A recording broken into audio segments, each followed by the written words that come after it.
After many long nights working on a ranger build guide to get it to the utmost quality, you guys voted on me to do a cleric build instead. Let me just, I guess, throw this out in the garbage. I don't even know why I bothered nowadays. So let me whip something out in the day. Here we go. Cleric build, you say. I'll have to go get some credibility in order to fully give you guys the build that you want. And there we go. I'm ordained with the church. Well, that was easy. Let's get started. There's two schools of thought here. The first is to make a character who is destined for greatness, blessed with defensive capabilities, and doesn't stand down from a fight. He uses his spells elegantly and swiftly to not only clear the battlefield of foes, but to support his team along the way through buffs and restoration abilities. This guy is a walking monster, practically married to the jack of all trades, and cleanses the souls with his holy juice. No question about it, if his partner Jack helped him off his horse, he would help Jack off his horse too. Wait a second, that doesn't sound right. The second school of thought we don't worry about. After the Crusades, they settled back to their original sin. So the problem is, this class only starts getting on its feet towards the end of Act 1 and the beginning of Act 2. You require, like the wizard, a plethora of abilities and points and variety of stats to start role-playing as a holy juice-spraying member of the Catholic Church. Granted, the amount of gold invested in this character will really feel like you're donating to the mission for less time in purgatory. Thankfully, we have these handy resurrection scrolls instead, and the money goes towards the skill books. If the church wants more donations, why don't they just write another Bible? I mean, the first one seemed to sell pretty well. Most other classes scale like a depressed person taking Viagra, and the fact that it only gets harder and harder from there. Cleric, it's actually quite the opposite, due to the variety of different effects at your disposal. Original Sin 2 has a lot of buffs, effects, abilities. It's pretty daunting at first to go over the list of them all, especially since half of them are magic schools, and you don't know if you should put your points into them as a melee class. I mean, you're a holy member of the Patriarchy. Magic is blasphemy. Then you realize you don't even need intelligence for things like Frost Armor and Fortify for the abilities to scale, as they solely rely on level. Smart moves, smart time, just faith in your hammer. And maybe some Hydra sophistication.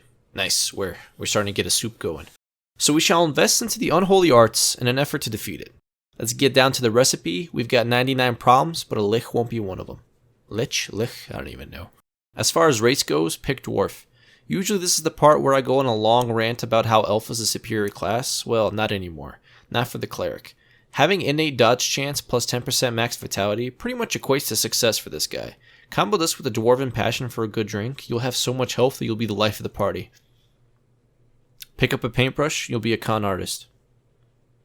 You'll be healthier than a person with a lot of health. Ha, nailed it. You'll be frontline, so your petrifying touch skill will serve some use too. If your goal is to not care about specific nuances and to become a beefcake, this is the race for you.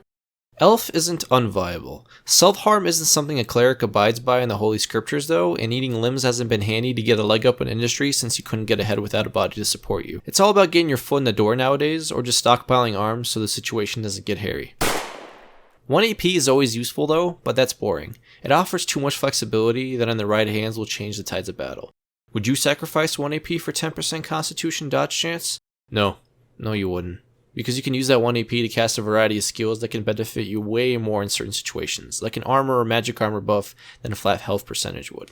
But you won't know that, because you picked dwarf.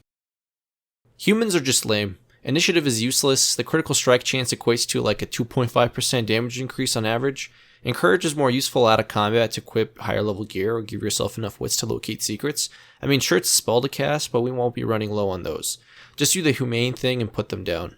Humanely. Get it? Because it has human in the name? Well, I'll just shut the f*** up.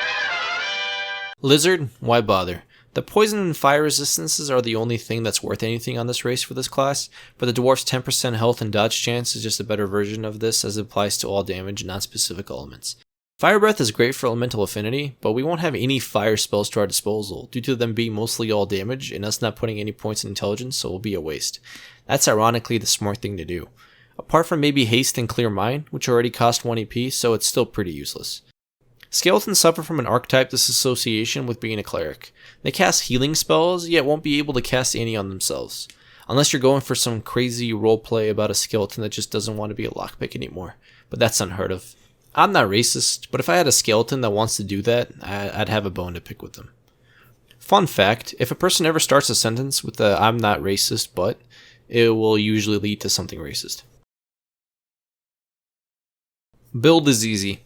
Get points into strength and constitution, and memory when you need it. And you will need it. If you're playing on Classic, you can get away with probably putting points solely onto strength and memory, with a few into Constitution and still be a wrecking machine. Tactician, I recommend splitting half in strength and Constitution just for the extra survivability. Combine this with a talent that gives 3% more health per warfare point, and you'll have more health than a raid boss. Probably not though. This game's disparity between players and monsters is just far too great sometimes. Speaking of points to put into abilities, focus early game on getting 1 point in Warfare, 1 point in Geomancer, 1 in Hydrosophist, and 2 in Aerothurge, probably in that order. The abilities in those skill trees are 100% mandatory for this build, but more on that later, so watch this all the way through. Seriously, I need that minutes watched higher peeps. Do not bother with the weapon skills at all, except maybe for an accuracy boost. Damage wise, you are better off going for Warfare, as Warfare increases your physical exponentially while the weapon skills are linear. If you're looking for damage, pretty much look elsewhere. Leadership, do not get it. It has a 5-meter range, which is nothing. Perseverance on paper sounds pretty great with the ability to recover from CC with armor or magic armor to prevent the next layer, but you'll need like 6 points into it before it really starts to take noticeable effect in your playthrough. Most CC abilities also do damage, and 5% of your armor isn't going to be enough armor to block the CC from going through, and the enemy is still going to knock you down on your butt. Retribution has the same problem quirk as Perseverance. It is useful, but only if you dump a lot of points into it, but early you shouldn't worry about it. Honestly, combining Necromancer with Living Armor is just generally the better idea than wasting points in these two skills, at least in my opinion. You'll get access to more cool skills and generally be more proactive in your own survivability instead of relying on people to hate you. Plus, we need to cleanse the demons with even more demon-related things. Same concept as adding more fire to fire. Soon enough there will be so much fire that the original fire will be burnt out and consumed by the second fire. It's something like that. For talents, Opportunist is always great for providing that free hit on the person right next to you. Living Armor for when you heal yourself, you don't get CC'd again next turn. Picture of Health, because you probably want more health to your health. And as always, Comeback Kid for when you don't want to die to exploding turtles. You know, I've never done that. Easy peasy, man. Under mode's a breeze. Are you serious? Skills, you'll be looking for any skill that is utility based or applies any effect that's procced when they have no physical armor, because your damage is primarily physical, as the best way to get your ethnic cleansing is with a bar of soap and a sock. And a giant mace. Stupid, dirty lizards. Okay. Warfare, grab Battering Ram, Battle Stomp, Phoenix Dive. These are your bread and butter physical skills, as they provide crowd control and much memes. Repositioning for 1 AP is fantastic as well. That was my Phoenix impression. For Geomancer, grab Fortify, Mend Metal, Reactive Armor, Impalement, Earthquake. These are extreme utility skills, from armor increasing to guaranteed CC like oil.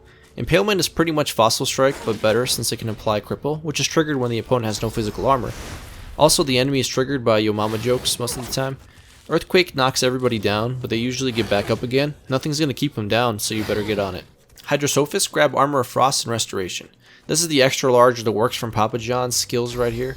It's pretty self-explanatory on the use cases. You can spec into the tree for cleanse wounds and whatnot, but you can delay that later for after you get the points in the other skill books. Aerothurge, grab Teleportation and Nether Swap. These are the best spells in the game by far. One of your teammates started speaking in tongues? Dude, I'm so tired, we should stop playing this game. Well, just teleport him into the fray. You are the decider of life and death now. What sucks is that most of the level 1 arrow skills are terrible, so you have to invest 2 whole points in this tree, but damn is it worth it for the ability to f*** over your friends. Pyrokinetic has haste and clear mind. I wouldn't even bother taking Pyrokinetic. I find that if you put 2 points in Huntsman instead, you get access to First Aid, which gives more in line with the Healing Cleric, and you get Tactical Retreat, which is like haste but way better. But it's selfish since you can only cast it on yourself. Who cares, you're the next prophet anyways. I suggest going for 2 one-handed weapons for damage and a shield for defense. Two-handed weapons aren't that great in terms of utility. The only advantage of them is the increased range, which is great for spells like Whirlwind and Opportunist attacks, but in general, enemies will path around you rather than through you. Opportunist attacks are generally only procced against enemies you yourself go towards to attack, so this won't change much in that regard anyways. As always, it's a case-by-case basis, but overall I found 2 one-handed weapons outperform 2-handed ones. But I prefer carrying a shield to both those options. The ability to regain armor for 2 AP is just downright busted with the shield up skill. It's like casting Fortify and Armor of Frost at the same time on yourself. Plus, if you're ever in a situation where you need to CC the enemy in front of you, you only have 1 AP left, just simply de-equip the shield to get access to the Sucker Punch skill. This thing will knock them on their ass, potentially saving yours. De-equipping an item does not cost an action point, but equipping one costs 1. Combat goes like this. Do whatever the hell you want. You're so tanky and supportive, along with decent damage, you'll outlast most enemies in combat no problem, even your teammates. Worst case scenario is everyone dies and you just flee the scene like nothing happened. Tell your teammates that they owe you an exorbitant amount of money for the resurrection you just gave them. They laugh at your antics, so just kill them. They'll be dying of laughter then. Wait, I can do a better ending joke. When your teammate asks why clerics always have blunt weapons, just cripple them. They ask why you did that. Simply reply, the Bible says a lot about killing, but nothing about kneecaps. So go forth and cleanse the streets of the dirty lizards and their turtle brethren. Trust me, no one will know it's because you have a reptile dysfunction.